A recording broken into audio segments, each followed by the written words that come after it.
Mirrors and Dreams, Book 2 of the Unseen Scar series, written and narrated by C.R. Saxon. Chapter 22. This is new. Yu looked into a purple-gray twilight. Sandy beaches stretched out as far as she could see, and an indigo ocean lapped lazily to the side of her. A giant full moon commanded the sky, but no stars. Ahead of her was a fire with someone huddled around it. Yu waved. My hands. The gloves she was supposed to always wear were gone, and there was no pain, no evidence they were hurt. Did Herard finally make them whole? Wait, am I dreaming? It didn't feel like a dream, but then, did dreams feel like dreams while dreaming them? What's so fascinating, young one? Yu jumped. The fire was a stride away, and an old woman sat grinning a far too youthful grin for such a weathered face. Sorry, I realized I wasn't wearing gloves, and I don't have to focus to talk, but would that make you feel more comfortable? No, I don't want either of those, but is it because I'm dreaming? That grin turned Cheshire, made all the more intense with countless lines. There's nothing here that'll hurt you. As if to prove it, the old woman placed a gnarled hand in the heart of the fire. Yu cried out, but the woman didn't flinch. This is my world. It won't hurt me or you. Your world? Just as that amazing galaxy of light and promise is your world, this is mine. Galaxy? Yu searched her mind. Somewhere in the deepest corner was a vague memory of an endless eternity repairing roads as colors floated around her. I don't quite remember. Would you like to? I think I would. It was impossible how quickly and easily the old woman jumped to her feet. What might you call me? Excuse me? You asked my name. Golden-flecked black eyes widened. What did I tell you to call me? We've met? When? Taking her time, Yu studied the old woman. Age hadn't dimmed her rich skin, though it wrinkled it magnificently. Wavy hair as wide as any energist stretched down past her shoulders. And those eyes. Both they and her grin were far too young, as if belonging to a child. I've never met anyone like her before. Yet her tongue moved. Mu-lam. With that came a universe of wonder, and too many hours of loneliness. Mu-lam didn't say anything, but her expression spoke volumes. Not only had Yu gotten the old woman's name right, but she'd passed some sort of test, fulfilled an expectation she didn't know existed. Once again, the old woman reached into the fire. Only this time when she removed her hand, there were half a dozen small objects laying on her palm. A key, tiny shell, pebble, yellow flower, and folded paper. Those objects, they were small, insignificant, easily missed, common. But Yu couldn't deny their importance. Why would she keep them in a fire? Wouldn't that damage them? But they looked fine. Maybe that was the best place to hide them, to keep them safe. What are they? My charges. The old woman grinned, looking longingly at the objects. The true question is, what do these have in common, young one? I don't know. Pink eyes studied the objects closer. Color, form, wholeness, use. There was no quality all of them shared, but they all felt similar. They're all searching for the same thing. But how do inanimate objects search for anything? How do they have desires? They're alive. Are they? That gnarled hand moved closer, offering them to the girl. Behold one. Yu's heart quickened and a smile took over her face. May I? Only if you wish. That's a strange way to give permission. But Yu really wanted to hold one. She didn't know which to choose, but her fingers grabbed the folded piece of paper. It's just the corner. And it lacked color. It wasn't white or transparent, it simply lacked color. Like it should be something vibrant, but it hadn't found the right one yet. Hello. Yu squeaked at the unexpected voice. It felt like it came from the very depths of her soul. But when she looked at Mu-lam, the old woman just grinned and nodded. Hello? Who are you? I'm Umbakano. Would you like to meet me? Isn't that what I'm doing? There was no sound, but Yu swore giggles surrounded her. I'm Yu. I'd love to meet you. Possibility filled her mind, continuing down to her soul. Possibility.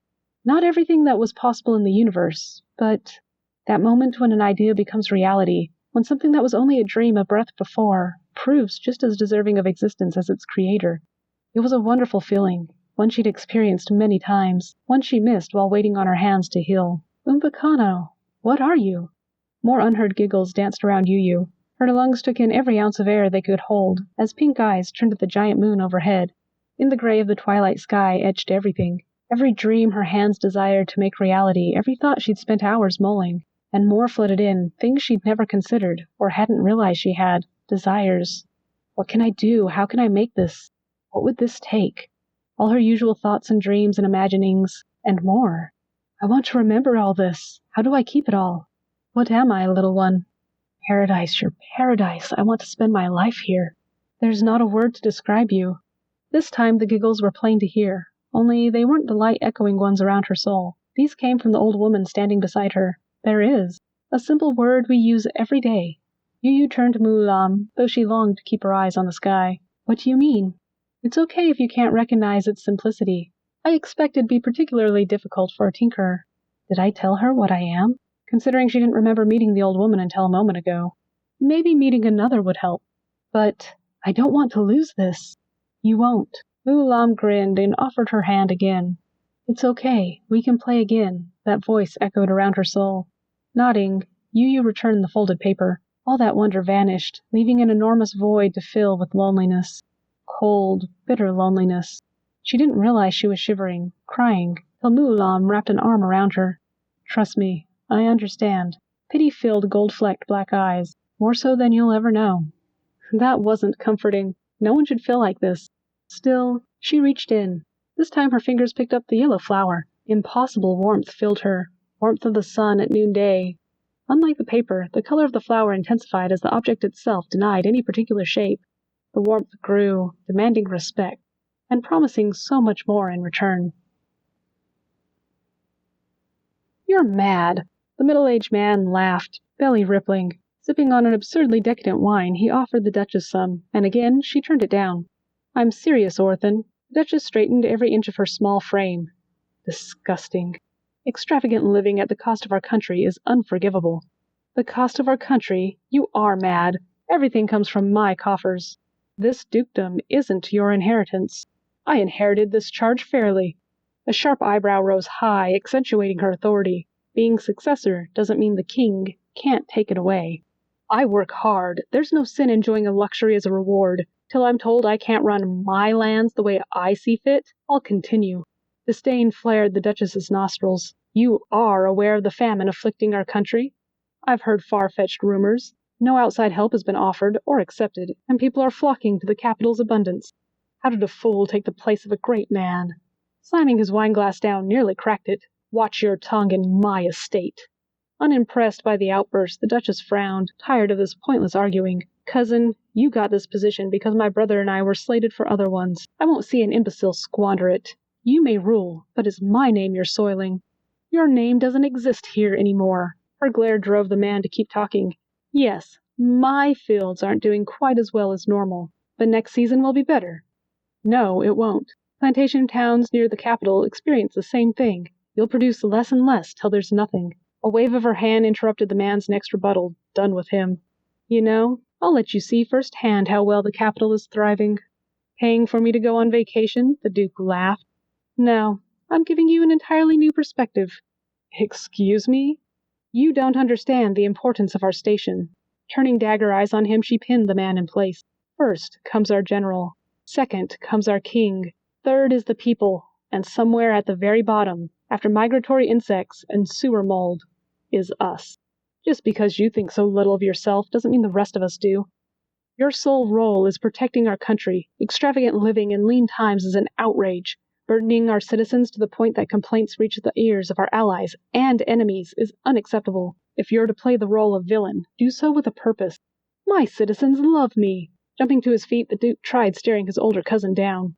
Then you'll be comfortable joining them. What? Duke Orthan, I hereby seize my family's lands for the good of North Chuzo. If you prove yourself competent enough among those you've driven off, you might be rewarded with another charge. All color drained from the man, but she continued. You'll be given the same as all citizens, a ride to the city and an apartment. Once there, you'll be assessed for employment. Now, do I send you with those who've stayed, or give you a spot among those who've fled? You can't do that. They love you, right? Play for sympathy. Say your big, bad, mean cousin stole your toy. Moving to the window, the Duchess looked out over the grounds. The gardens are magnificent as always, good and fertile. My childhood home will come in useful with this crisis. You can't. Calm yourself or I'll have you removed. I've chosen guards to watch you. Since it's just yourself, I expect you to be packed and ready to leave by morning. Plump cheeks burst into flames as fury lashed off Orthan's tongue. He lunged. Rage propelled him forward faster than expected from a man his size. Yet, the Duchess sidestepped her frothing cousin with ease. Very well, I'll arrange for what you need to be sent. He's ready. Her call summoned 2 soldiers. They seized the man. Cousin. The soldiers paused and held him in place. Pulling a few packages about the length of her palm from a bag, she placed them in Orthan's hand. Enjoy your meals. Till the people have full access to real food again, we eat no better than they. It looked like Orthan wanted to say something, but couldn't find any words before the soldiers dragged him to a waiting car. Moments later it pulled out, heading to the capital. Your next instructions, ma'am? The man who'd informed her of Orthan's behavior peeked in timidly from the hallway. Survey the dukedom for uncontaminated soil, and convert it to farming and pasture lands. Like up north? Precisely. If the southern farms are failing, the Duchess sighed, strip the estate, send anything useful to the capital, tear down everything and plow the land, save the servants' quarters. Yes, ma'am. Would you like me to seek the most qualified among the locals? Please. Turning, the Duchess approached the window. Orthan was easy. The man was spoiled and slothful. He never deserved what he'd been given. The others, 1 or 2 among them may still be fit to lead, but any loyal townsman would work. Luxury had no providence in hard times, regardless of birth. Hello, Ferdinan. Emil stepped from the shadows, grinning. Ferdinan froze, jaw set. Who are you? Who am I? Who else could I possibly be? Stick-thin arms rose unconsciously, preparing to defend. Who are you? The voice who called itself Emil wasted away into the spitting image of Ferdinan. The difference between us? I've done nothing worthy of punishment. I can enjoy health and happiness. Ferdinand's throat tightened. See? We aren't the same. Darkness settled in, heavy and cold, but Emil only smirked. Leave me alone. Whatever you are, leave me alone. And what'll you do if I refuse? Standing taller, Ferdinan dropped his arms to the side. His skeletal face became hard, determined, unwavering and strong. It became everything he wished he was. I'll make you leave, even if I have to kill us both. Emil's smirk grew, and a light chuckle left him. Cold sweat drenched the prince, plastering clothing to his body, but waking up didn't stop the memories. They kept playing, one after another, at the palace, on the islands, everywhere in between. Back and forth, back and forth. With each memory he grew older, his anger deeper, and the beatings more brutal, unrestrained. Please, stop. No more. Tightness filled him, stretching his skin to bursting. Senses liquefied his brain. He couldn't even feel his hands clutch at his head. All that existed was a panoramic view of dozens of beatings, each leaving Ferdinan broken and bloody. The memories unbearably clear.